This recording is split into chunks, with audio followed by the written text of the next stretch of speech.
I'm Allan Ruhl from AllanRuhl.com. I have a very special guest today, Dr. E. Michael Jones. He is the editor of Culture Wars magazine and the author of numerous books. He's a very well-known Catholic author. He's got a PhD in English Lit, and he joined me today. Thank you so much, Dr. Jones. You're welcome. So I'll start out with a quote from the Bible. A quote you're familiar with. I want to get your exegesis on this. I'll say it in Greek. En arche en halogos, kai halogos en prostantheon, kai theos en halogos. In English, that is, in the beginning was the Word, and the Word was with God, and the Word was God. Can you talk about that verse specifically about the logos? Yeah, that's the first three sentences from the prologue of the Gospel of St. John. And it is in many ways the turning point in human history. Up until St. John wrote his Gospel in Greek, that you read it in the original Greek. This incorporated into it all of Greek philosophy, including and especially the term logos, which is something we don't know if all we're familiar with is the English translation. The English translation is, in the beginning there was the Word was with God, and the Word was God. The word, the English word word, simply does not convey the meaning of the Greek word logos, because logos has was embedded in Greek philosophy, and it had 5 pages of meanings in the Liddell Scott dictionary for one English word. So in order to understand what's going on here, you have to first understand that this concept is central to the whole idea of Greek philosophy. What is Greek philosophy? It's the love of wisdom. At a certain point, let's go all the way at the beginning. Let's go to the beginning. The first man, this man is now created by God. He lives in paradise. He loses paradise. And at this point, he and his offspring are now have to struggle to regain what they lost. There's never been a time when human beings did not have a concept of some ultimate reality. The general word they used for that ultimate reality was God. Every culture, no matter how primitive, has certain things in common. There is no human culture without language. There is no culture that doesn't live together with other human beings and use language as the medium of communication. And one of the main concepts in any language, any primitive language, is the word for God. We find that the word God is associated with the Father. This is before Revelation, and the Father lives in the sky. It's associated with the sky. At this point, man, again, as I said, trying to regain some sense of what he knew inchoately before, starts talking about God. What can we know about God? What can we know about the ultimate reality? Well, if God is a father, God must have a beard. And at this point, man starts marching down the blind alley that came to be known as mythology. He's trying to come to some understanding of ultimate reality, but he's incapable of any sense of abstraction. And so he just starts thinking in picture terms, and he bases his understanding on pictures that he makes in his mind, his imagination, his fantasy. And as a result, you end up with things like Homer's Iliad, where basically you have men fighting in front of Troy, and gods are pretty much a little bit a higher level, but pretty much involved in the same type of thing. They get jealous of each other. They get angry. They're like Achilles. They're like an exalted form of Achilles. At a certain point, the Greeks got dissatisfied with this idea. It wasn't going anywhere. We're getting more and more elaborate stories that were leading you farther and farther away from any real understanding of what God was. And at a certain point, they decided there was a break. It was made. And the break began with a group of physicists. Physicoi is what they were called. Thales of Miletus in Ionia, which is on the western shore of what is now Turkey, the eastern shore of the Aegean, decided to look at the world, and they say, well, it must be made up of something. Let's just talk about what these things are as trying to figure out the ultimate reality of the world that we know. And Thales said it was water, and then Anaxagoras said it was air, and Heraclitus said it was fire. But all of these people had some type of sense of abstraction, but not enough abstraction. And finally, Heraclitus, around this time, so we're talking now, we're going from the 8th to maybe the 4th, beginning of the 5th century BC, starts talking about logos. And logos and fire are in many ways related. Some people say that Heraclitus was living in the Persian Empire. Some people say he got this idea from the Zoroastrians who worship fire. Fire is always in motion, and yet it's always the same if you think about a candle flame. And so maybe this is what logos is like. Maybe it's the explanation of the form of that fire. And at that point, humanity had reached a level of abstraction that he'd never reached before. The only other group of people that were comparable in this regard were the Hebrews, and they have a language that is notorious for its lack of abstraction. Everything is very concrete in Hebrew. You know, God is a rock, and we go on and on. It could go on and on and on. And the Greeks had this sense of abstraction, and they came to this idea that maybe it was something that you couldn't even draw a picture of it. So we're way beyond what God, the ultimate reality is God, but he's got a beard. We're way beyond that now. We're in something that it's so abstract you can't draw a picture of it. You can only it's a concept, and we have a word for the concept, and that's all we have. And at that point, it was developed, Plato and Aristotle. Aristotle said that God was the unmoved mover and the uncaused cause, which is a very abstract understanding of God as the end of it. No infinite regress here, something that had to be the end, a point. And Plato decided that it was he lived in eternity, but did he care for us? And Plato said he was the demiurge, which cared for us. And they reached an impasse because the uncaused cause is obviously eternal, but how can it function in the world? And the demiurge can function in the world, but how can it be eternal? And so you're in a bind, and that was the end of philosophy, pretty much. And 400 years later, St. John comes along, and he takes that whole Greek concept of logos, and he moves it forward in a totally unexpected way, because the arrival of Jesus Christ on this earth, that's what he's talking about when he says logos is God. This is the logos incarnate. Is totally different than anything we've ever talked about before, because it's not simply the history of philosophy anymore. It's a person. That's what he said. Logos is God. That's a person. And this person has entered history, and as a result, history is completely changed. Everything has changed. And it took basically everyone about 1,000 years to digest that simple fact, probably 1,300 years. That's what logos is. That's why what you read is the turning point in history, because up until the time of Plato, and I'm talking about people like St. Augustine, who lived 300 years after Christ, 400 years after Christ, still tried to be a Platonist in his younger days. And by that, he was going to contemplate eternal things and rise above mundane cares. It was called otium liberale, leisure, free leisure. And he had to realize that project it's obsolete. We don't need this project anymore because the Logos has descended. We don't have to ascend. The Logos has descended. And now we have a new, deeper understanding. Okay, and what you're talking about here also, those three sentences, are also the beginning of our understanding of the Trinity. Because Logos is God, but he's with God. And that doesn't make sense unless you start thinking in line with the Trinity.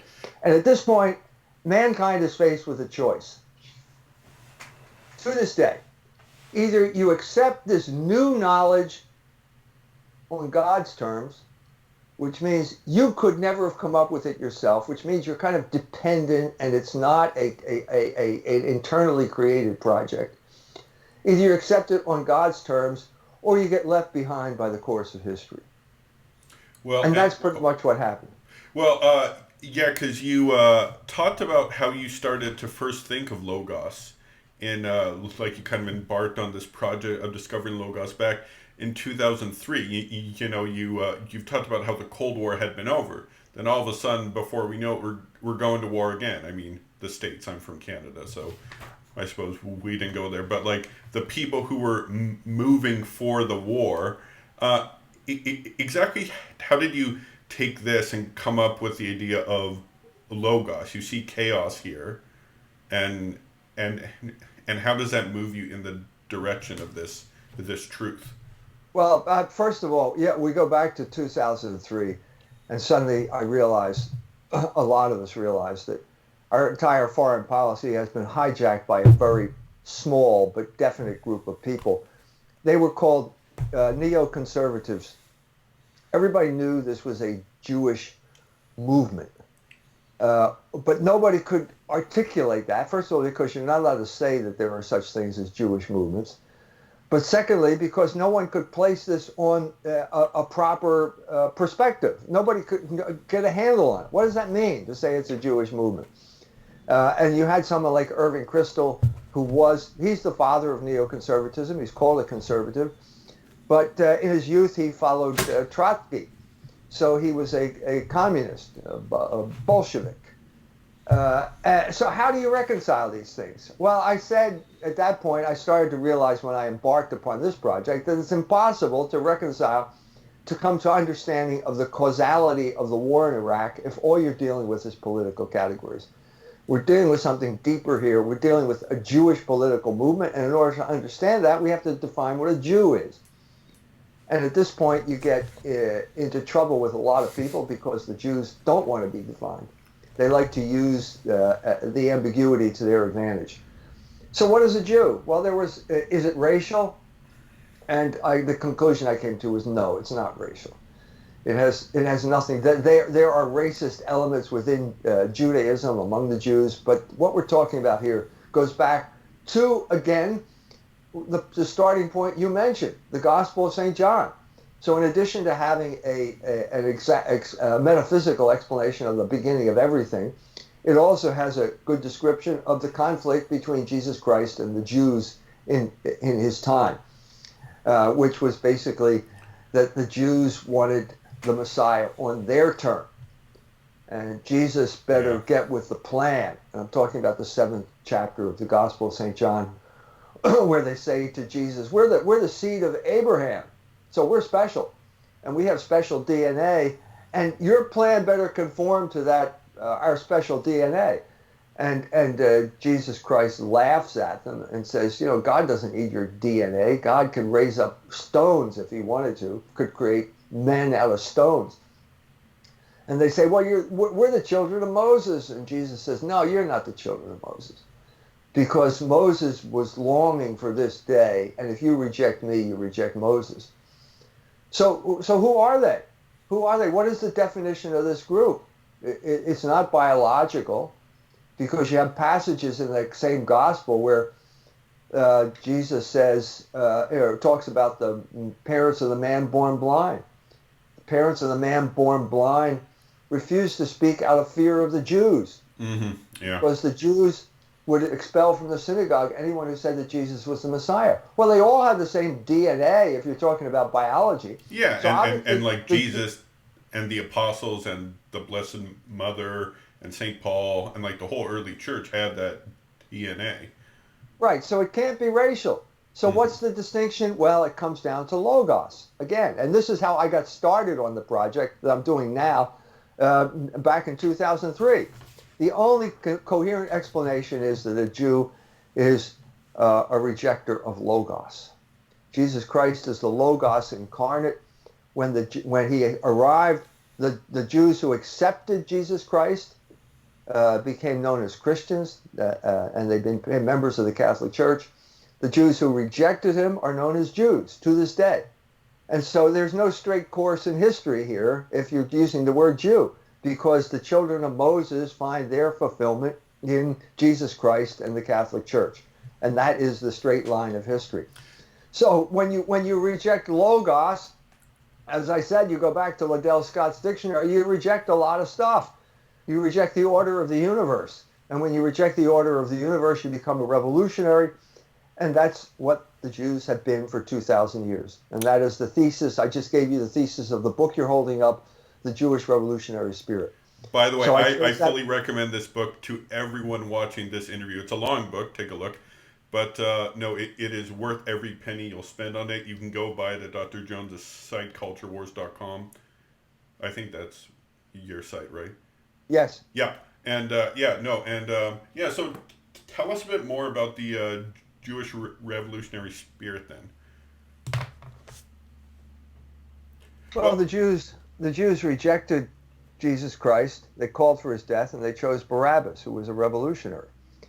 And it's always good to be careful what you pray for, because they got what they prayed for. They got their revolutionary leader. In 70 AD, the Jews rose up in rebellion against the Roman Empire, and they were crushed, and the temple was destroyed. This is the end of Judaism, okay, as a historical phenomenon. The Jews no longer they didn't have a temple, they didn't have a priesthood, and they didn't have sacrifice. The Rabbi Yochanan ben Zakkai realized which way the wind was blowing. He got smuggled out in a shroud, and he asked Titus for the permission to start a school, and that is the beginning of what we now call Judaism. So Judaism, the Judaism of the synagogue is what we're talking about. The Judaism of the Talmud is younger than Christianity. Yeah, and the Jews. I'm just curious. I'm sorry to cut you off. Have you heard of this book? It's called "Why the Jews: The Reason for Anti-Semitism," co-authored by Dennis Prager and Joseph Telushkin. No. Okay, it came out in 2003, so back when you're starting this. And I found this amazing quote. I want to show you this quote. It is fascinating. The association of Jews with revolutionary doctrines and social upheaval has not, unfortunately, been the product of anti-Semites' imaginations. Marx, Trotsky, Kamenev, Zinoviev, Luxemburg, Kuhn, Rudd, Hoffman, Rubin, Kunstler, Finkelstein, and Chomsky are among the better known. So I was just reading this the other day, and it's a glaring admission. And of course, they can say it, because they're Jewish. But if you say it, you got a 3-page ad on the Anti-Defamation League website. Right. That is the reason. That's how I landed on the ADL's Anti-Defamation League website, because I wrote that book. And as you point out right there, I'm not saying anything that Jews have not already said. There's most of the book is simply quotes from Jews explaining the situation as it proceeded throughout history. One of the main sources for the book was Heinrich Graetz, who's the father of Jewish historiography. Heinrich Graetz said that the Polish Jews were morally corrupted by studying the Talmud because it taught them how to cheat and steal. So right now we are confronting the main paradox or contradiction of our age. In other words, the Jew can say exactly the same thing that I am saying. He will be praised for his candor and his honesty, and I will be condemned as an anti-Semite for making exactly the same statement. Yeah, and and you talk about that quote from Tikkun Olam magazine with Right. Amy Dean. Just talk about that quote for a second. Well, she said that if it weren't for the Jews, we wouldn't have gay marriage. Yeah, and of Joe course. Biden said the same thing. He's not a Jew, but he said it.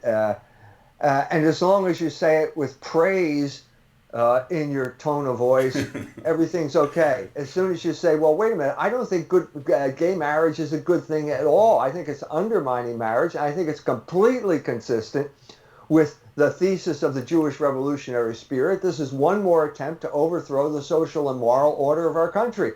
At that point, you're called an anti-Semite. So I And, got a question. I know the vast majority of Jews, uh, will just say, "Oh, Jones is an anti-Semite. He wrote that book. He writes all these articles against us." But there are thoughtful Jews out there. Have some Jews attempted to actually give an honest critique of the book, like sit down, try to tackle the thesis? there are. I had a what I thought I think an honest dialogue with Chuck Morse. I had an honest dialogue with Rabbi Lightman who, on an Oh Israeli yeah, show. the Kabbalist from Israel, right? Right. I think we had a sort of a meeting of the minds there. But for the most part, the Jews the Jews do not want to talk with you, or when they do talk to you, it turns out to be like Michael Brown, who all he's trying to do is twist my words. It was like right out of the New Testament, Jesus talking to the Pharisees. That's what it's like talking to Michael Brown. Yeah, he tried to change the translation of a word. Oh no, it should say this. When he knows Yeah, what the well, Greek yeah, says. He knows yeah, Greek. he takes things out of context. He can't allow me to say what I want to say, what I'm trying to say to you, because if he does, he loses the argument. So he's got to twist it into something that I do not say, which he does all the time. And So a thing that's interesting about Brown, I've actually got about 10 of his books because I'm an apologist.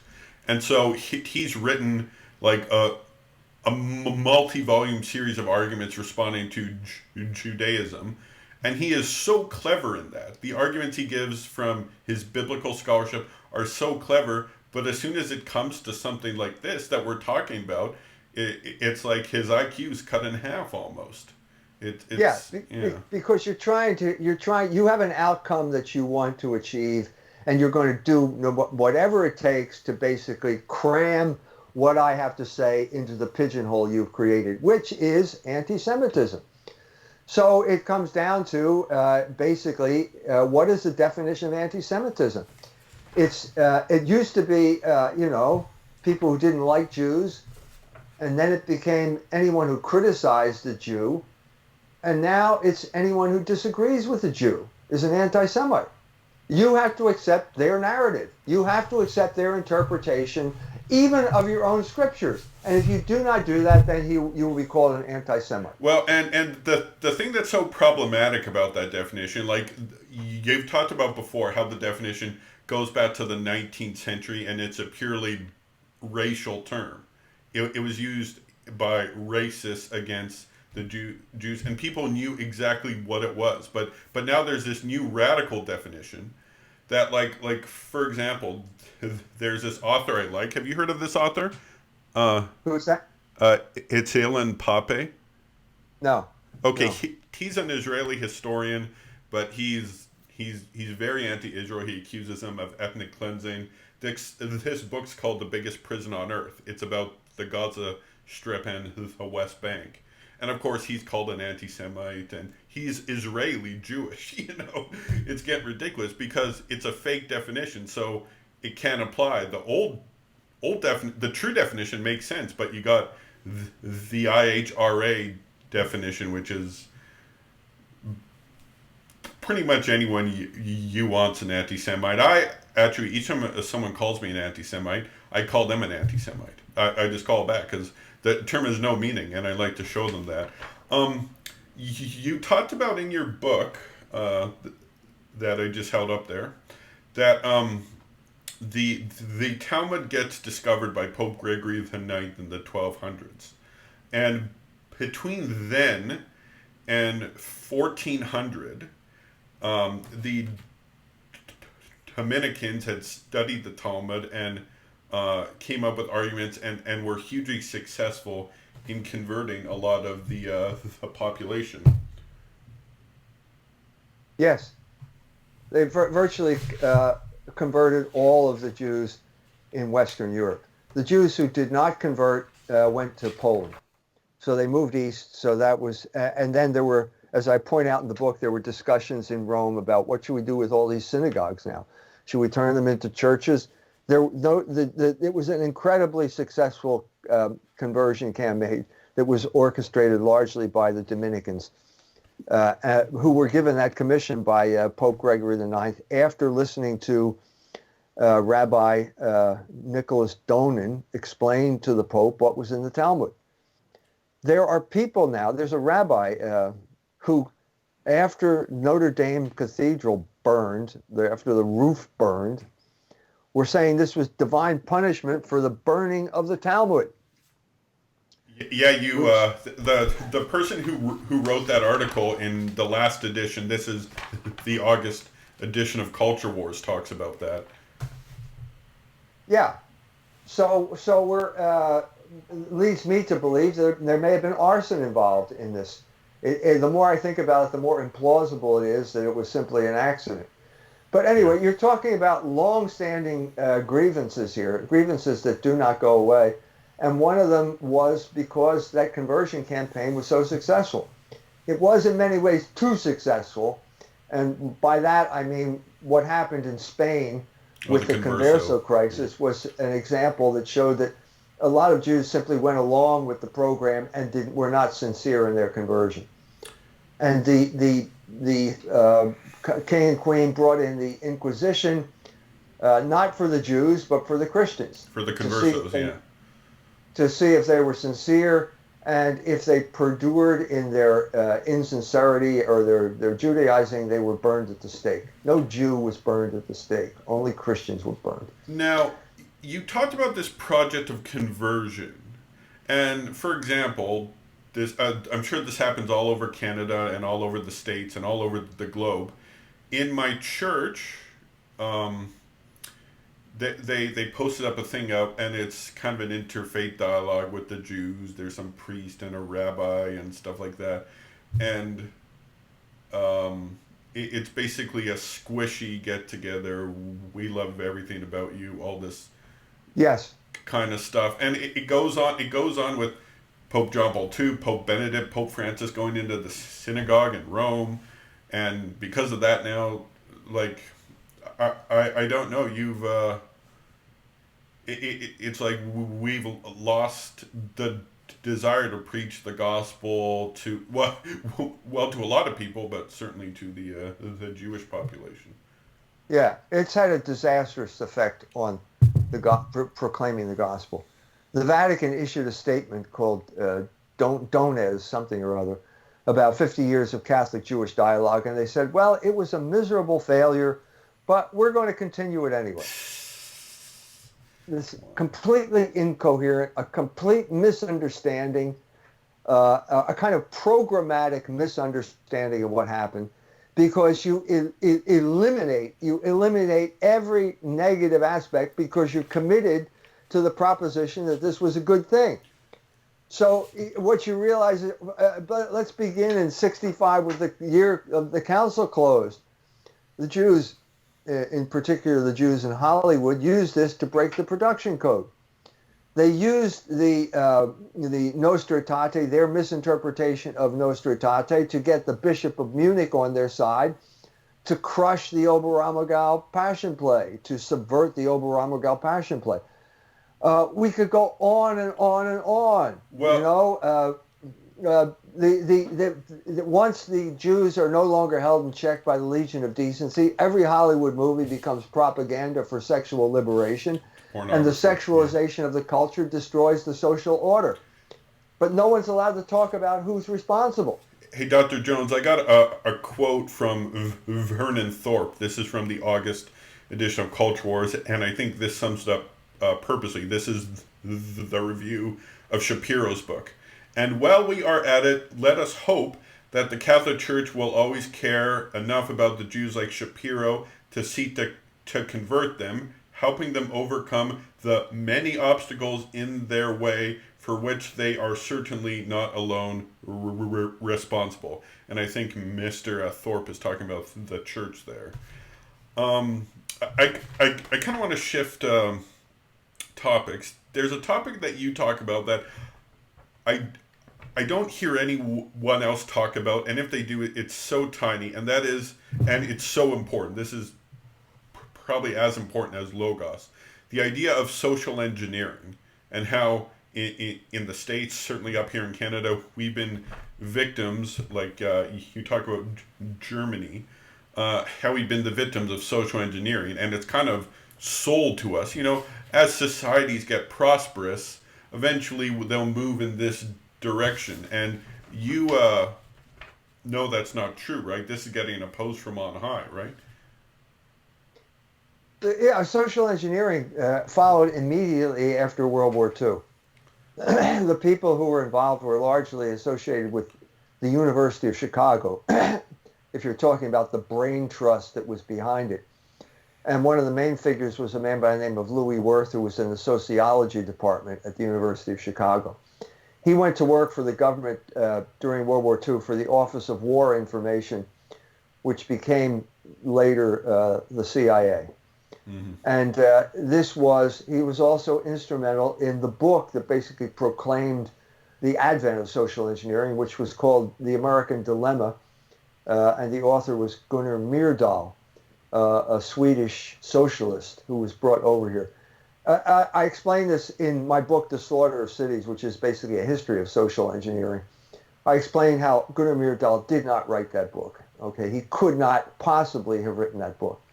I've written a 1,200-page book. That book is 1,200 pages long, and the circumstances surrounding it clearly make it impossible for him to have written it. He came over here in the 1930s, spent a lot of time traveling around, gathering information, or supposedly gathering information. As soon as Germany invaded Norway in 1940, he left, and the book came out 2 years later with him completely out of the picture. The book was written by the psychological warfare establishment of the United States. Louis Wirth was one of the authors. Other people, Frank Notstein, a lot of different people. I go into that in the book. You get the names there. And basically, it was the plan for America. Gunnar Myrdal, whoever wrote it, said basically that freedoms that you had before the war will no longer exist. This was an outgrowth of behaviorism. People felt that if they changed the environment, you could change the person. And so after World War II, this group of social engineers started changing the environment. One of the ways they did it was by migration. The migration of black people from the South, where they were largely on farms picking cotton, or largely agricultural economy, got moved into places like Chicago, where they got weaponized as proxy warriors for the oligarchs to drive Catholic ethnics out of their neighborhood. That's the story. It's in the book. In detail. I did a lot of archival research at the University of Chicago, all over. It's not just about Chicago, it's about Philadelphia, Boston, Detroit, and Chicago. What these cities had in common was large Catholic ethnic neighborhoods. What they were turned into during this period of time were white people. When Martin Luther King showed up in Chicago, the story is that white people threw rocks at him when he went to Marquette Park. Those white people weren't white until Martin Luther King showed up. Before that, they were Lithuanian and Catholic. I just met a cop, Lithuanian cop in Chicago, whose grandfather said exactly what I said. These people had a right to defend their neighborhood. Part of the people attacking me think this is a horrible statement to make, but I stand by what I said. Those people had a right to defend their neighborhood, and their neighborhood was targeted for destruction. And Martin Luther King was the front man who was leading the proxy warriors in that destruction. The black people, for the most part, didn't know who they were working for. The people at the top did, and so you had people like Leon Sullivan, the big mega pastor in Philadelphia, who was working for the Ford Foundation. That's the way. That's what happened. That's why the cities were destroyed, and that's the story that no one's supposed to know anything about. So and now you said in this case now the black people are no longer the proxy warriors. It's the people from the LGBTQ community, like your neighbor Pete Buttigieg. He's one of them now, right? Right. Yes, he's a loyal representative of oligarchic interests. South Bend, Indiana was nothing but a stepping stone on his to be put in his resume, and now he showed his hand. He's now running for president of the United States of America. The reason anyone takes a mayor from a medium-sized town in Indiana seriously is because the media are owned by the oligarchs whose interests Pete Buttigieg represents.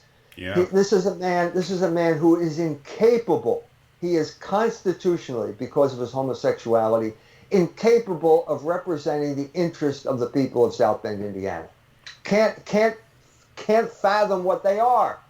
He can't see beyond this bubble, this narcissistic fantasy bubble that surrounds him, to reach out. Because as soon as you touch any issue of importance to him, like a sexual issue, he has no desire to represent you. I'm in his campaign biography.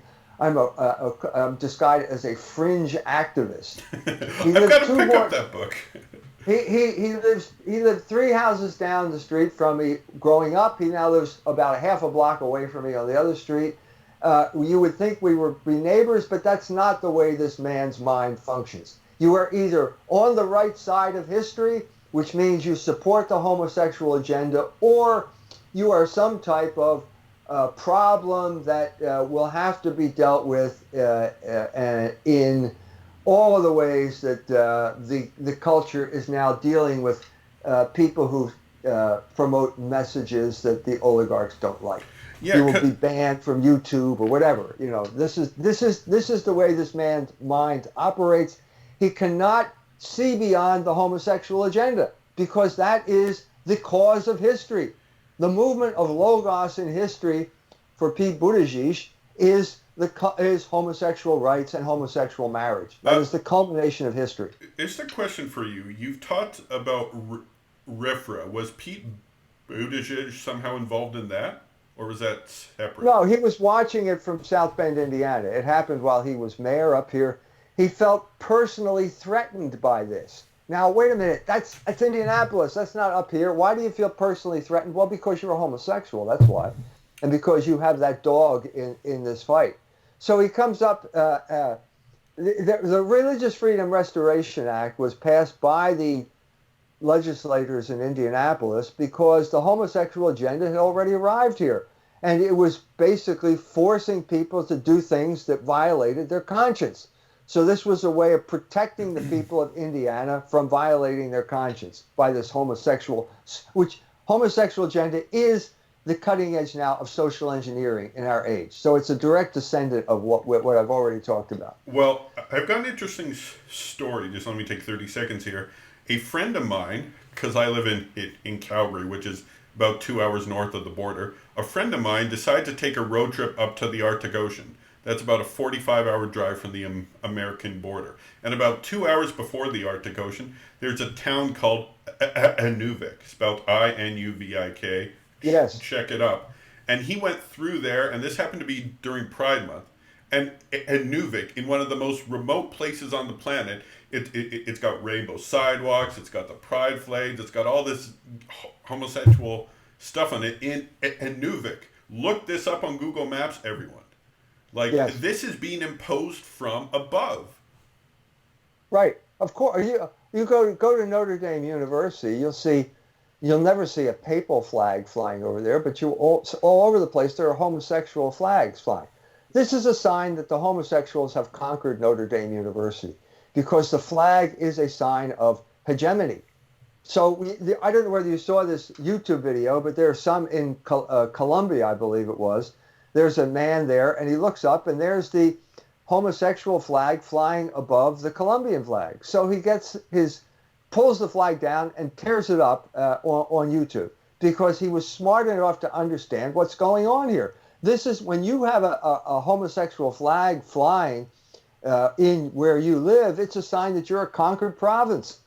And that is what Pete Buttigieg's job is to turn South Bend, Indiana from a city where it elects its own representatives who represent the interest of the people there into a conquered province where people are docile slaves to the oligarchic agenda. And Dr. Jones, believe it or not, as bad as it is in in places like Indiana and even California. It's even worse up here in Canada. I feel your pain. I've been in Canada a number of times. I was in Ottawa, and I remember thinking this is like one large university campus. Yeah. So Canada is like the largest university campus in the world.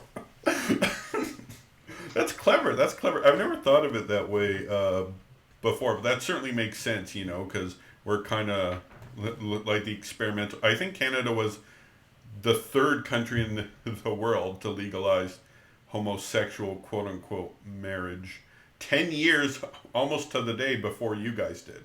It was like Yes, 3 days and off. but let me just state a fact here. We did not legalize homosexual marriage. It was imposed on us by 9 people on the Supreme Court, which has always been an instrument of oligarchic rule in United States history. There's never been a time when when the Supreme Court represented the interest of the people of the United States. Well, and Prop 8, back in 2008, on the day Obama won, Prop 8 goes through, and it was not the Supreme Court, but some state court, canceled it out.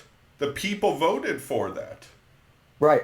Yeah. So this is the whole point here. You're getting to the heart of the American system, which is basically the illusion of popular sovereignty and the reality of oligarchic rule. It's And like across. and Well, I'm just going to say it's across the pond too. In England, they voted to leave the EU. 3 years later, they're still in the EU because there's people above. They may be a judge, they may be a politician or a big financier, but they obviously don't want what the people voted for. right, it's the biggest battle of our age, and the whole internet censorship battleship, which I discuss in detail in an ebook called Jewish Privilege, is a subset of this battle. Do the people have the rights that their government says they have, or have we created all of these institutions basically to subjugate these people by at the same time giving them the illusion of freedom or liberation? The key device here is sexual liberation. And I've written a book called Libido Dominandi, which tries to explain how sexual liberation is a form of political control.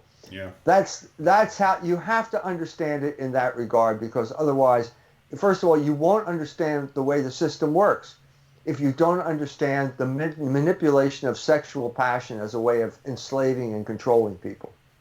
Yeah, yeah, no, that's true. I mean, you've talked about the pawnbroker before, the first movie where this stuff gets introduced in, but that was the tip of the iceberg. Now it's speaking of which, I know you're going to talk about this in your next issue of Culture Wars. I saw a movie that you also saw called Midsummer. And it's basically like this about this revival of Nordic paganism. It's the most disturbing movie I've ever seen in my life, and I've seen a lot of disturbing movies. Just because I watch a lot of movies, but no, just talk a few minutes about this film, this creepy film. Yeah, it came out this summer, and it's basically a remake of The Wicker Man. Which is a very good movie. If you can watch that, I recommend watching that. It's a very good movie because it states the case pretty clearly. The Wicker Man is about a policeman who shows up on an island off of Scotland, and there's a missing girl, and when he gets there, he sees that there's just sexual license all over the island. And since he's the authority figure, he's going to put a stop to this and solve the mystery. So the policeman is a combination of Oedipus and Pentheus. Pentheus is the hero of the Bacchae. And Pentheus gets subverted by his own passions, and Oedipus finds out that he's the one who's the perpetrator. So something similar happens in this movie. But this is the point here that both The Wicker Man, which does a better job, and Midsummer makes, is that if you are going to go back to paganism, you have to accept human sacrifice. Yeah. Because human sacrifice is an integral part of that religion. And this is a crucial insight now, because you have lots of people in formerly Protestant countries, And I'm talking about Sweden, Scandinavia, Yeah. England, Scotland, places like that, where Protestantism has basically evaporated as a cultural force. These were state churches. They took the patrimony that they had from the Catholic Church, but over a period of 500 years, it's evaporated, and there is a vacuum now. And the vacuum, nature abhors a vacuum, and this vacuum is being filled, on the one hand, in England by Islam. There are lots of women who are converting to Islam because their lives are out of control, and Islam is like the tyrant, tells you, takes control of your life. Or if you're a man, it becomes white nationalism. And then white nationalism is looking for some type of basis, and they invariably go back to pre-Christian Europe, pre-Christian Yeah. Ireland, pre-Christian Sweden. There's another article in the same issue about the situation in Ireland. Well, be careful what you pray for, fellas. You know, It might come praying to true. Yeah. Thor, praying to all of these people at your Beltane feast. You may get what you ask for, and you may be the guest of honor at one of these sacrificial May Day celebrations. And That, that's pretty much the story of what Midsummer is about. yeah, that was really disturbing how he becomes the yeah. I'm just curious. You talked about the Protestant Reformation there. You in the past you've talked about the Protestant Reformation. Well, tell us where the Protestant Reformation came from originally. Yeah, it was a looting operation. I'm It, uh, yeah yeah sorry. in England, it was nothing but a looting operation. There was no theological justification whatsoever. In Germany, it was a looting operation with a theological justification given by a man named Luther, a monk who had difficulty controlling his passions and Well, made a theology out of it. yeah, you've talked about how he tried to offer a good-looking nun to the Archbishop of Mainz, right? Right. This is what the Protestant party was doing in Germany. Now, when I say this, I'm not trying to offend anybody here, any of my Protestant friends or my Protestant friend. But they invariably take it as an attack on them. I'm not trying to attack you here. I'm just trying to be historically accurate. And the historical situation was that Luther and his friends were basically breaking into convents and dragging the nuns out. And they were offering the good-looking nuns to people like the Archbishop of Mainz if he would join the Lutheran party. Now, people who offer women up for the sexual gratification of other people are known as pimps. Yeah. I don't mean to cast aspersion on any living Protestant today, but by the same token, I don't want to give any illusion that there was some type of theological justification for what happened here. There was none. Well, No theological justification. you, There were abuses. There were always abuses in the church, but there was no theological justification. The main reason that Luther did not end up like Savonarola is because he had the protection of the German princes. And once protection meant captivity. I was at the Wartburg, which is where the German princes kept Luther safe from the Catholic authorities. It's an impressive piece of architecture. And I'm sure it inspired Luther to write "A Mighty Fortress Is Our God." But Luther was a prisoner there. He was not, once he started this movement in motion, he had to have the protection of the princes. And if he had gotten second thoughts, the princes would have killed him. and Now that is the theological justification that took place in Germany. There was no theological justification for what happened in England. It was nothing but looting, pure and simple. well, it's interesting because King Henry VIII he starts the looting in 1536 under Cromwell's influence. He starts looting all the monasteries, and then when he dies, King Edward VI, or the people controlling him, took all the rest, the endowments, the chantries. But the thing is, in 1536, this is the late 1530s, by the time King Henry is doing this, this had already been done in Germany, Switzerland, Scandinavia, the Low Countries. it had happened all over Europe. So yeah, just curious, Dr. Jones, have you read this book, No, what is it? The Crisis of Who's the, who is it? by Hilaire Belloc? Belloc? Yeah, No, it no, I don't think. he gives the exact same reason as you. Like I came to this conclusion independently of you actually, and then I had read this and I'm like, wow, this is exactly what he says. He even uses the word loot. It's specific words Well, even like. he probably quoted Cobbett, William Cobbett. Well, he talks about all of yes, I've got Cobbett's book. It's a great book, but that book is specifically about England. He talks about all the Protestant countries in here. Right. Well, Cobbett was basing it on a book about Sweden. So it is the same. It was the same story in every Protestant country. The aristocracy lusted after church property, and now they found the moment where they could act on their lust, and they looted and plundered, and for 500 years that's been the situation. So we're winding down on time. I've just got some quick rapid fire questions. Maybe take 20 seconds per question. Is Cardinal Pell innocent? Yes. Okay. I would go further to say I don't think any Catholic clergyman can get a fair trial anywhere in the world now. Yeah. What happened to Jeffrey Epstein? He was brushing his teeth and then fell down and hanged himself while he was. I don't think anyone believes that Jeffrey Epstein committed suicide. I think he was. There is no footage. He was taken off suicide watch. There's suddenly missed footage of the security cameras. I know. Jeffrey Epstein was in good spirits. His lawyers say there is no reason in the world that he should have committed suicide. But there are many people in the world who would like to have him murdered. And so I think the conclusion is dead men tell no tales. Yeah. Your thoughts on the current crop of Democratic candidates and who do you think will be the nominee?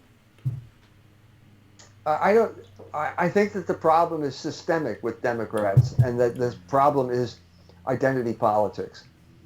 They are committed to identity politics, and Bill Clinton told Hillary Clinton when she ran against Donald Trump that you can't win with identity politics in this country. It's just not going to work.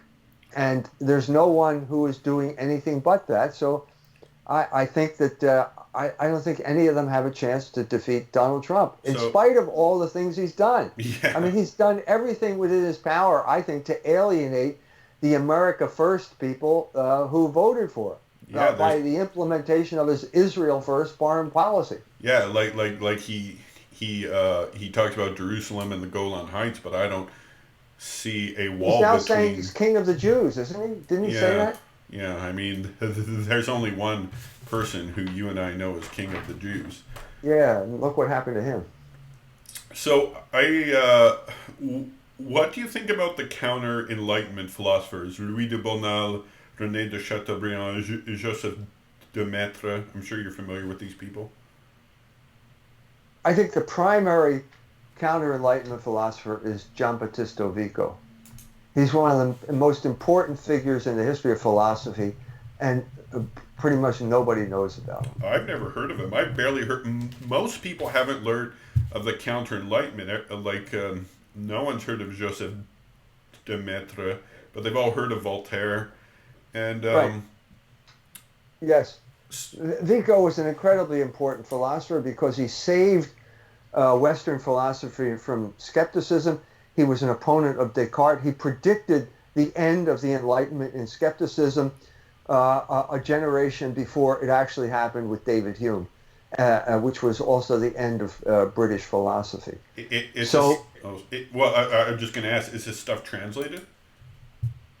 Yes, of course it is. Oh, okay. His main book is the Nuova Scienza, which has been translated. You can get that in translation. But also his autobiography there's a very important edition of his autobiography, which I recommend. I think it's the only edition of the autobiography in English, and it has a great introduction that will explain everything to you, almost as well as I explain it in the chapter in my book on Logos. So, uh, Dr. Jones, a lot of people out there, you're starting to get a very wide audience, and people are wondering how to start following your work. I mean, I think like you've got a lot of work. I would say subscribe to the magazine. Like this Yes, magazine is priceless. You can get an online edition or the paper edition. we're at a crucial moment there where you're right. I have acquired a significant following, and this upset the people. The ADL is very upset at this fact. They've broken me away out of dynamic silence. They are now mentioning me by name. Our contact, if it's through YouTube, it can be turned off like that, with no justification, no explanation, nothing. You can just go dead like that. That And so it's happened to the important. iconoclast and Martin Sellner like a day ago. Right. Yes, that happened to them just as practically as we're speaking. Like, So it's important for everyone here to go to culturewars.com, where you can have access to those books that I've mentioned. No one will ever be able to censor those books. We will have a secure contact, a secure line of communication if you go to culturewars.com. Psychological warfare, the essence of psychological warfare is the prohibition of communication between subject peoples. That's what's going on here. We are having our governments and their proxies are waging psychological warfare on their own people. In order to circumvent that, we have to establish secure lines of communication, and the way you do that is by going to culturewars.com and buying a book, because I have to get you on my list, and the only way I can do that is by having you purchase something from us. We will then you will first of all have a book that is worth reading. It's much better than me on YouTube. All these books are available now at culturewars.com, and we will have secure channels of communication that will survive no matter what YouTube decides to do to us. yeah, so Dr. Jones, I'm all out of time and questions. Do you have any last words to the people of America and Canada? Yes, the truth is great and it's going to prevail.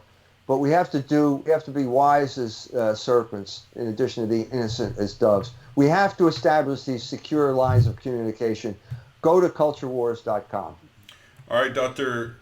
Jones, thank you so much for joining us at allanruhl.com. May God bless you, and God bless all the amazing work you're doing. Thank you. Yeah, thank you. My pleasure. All right. God bless, Dr. Jones.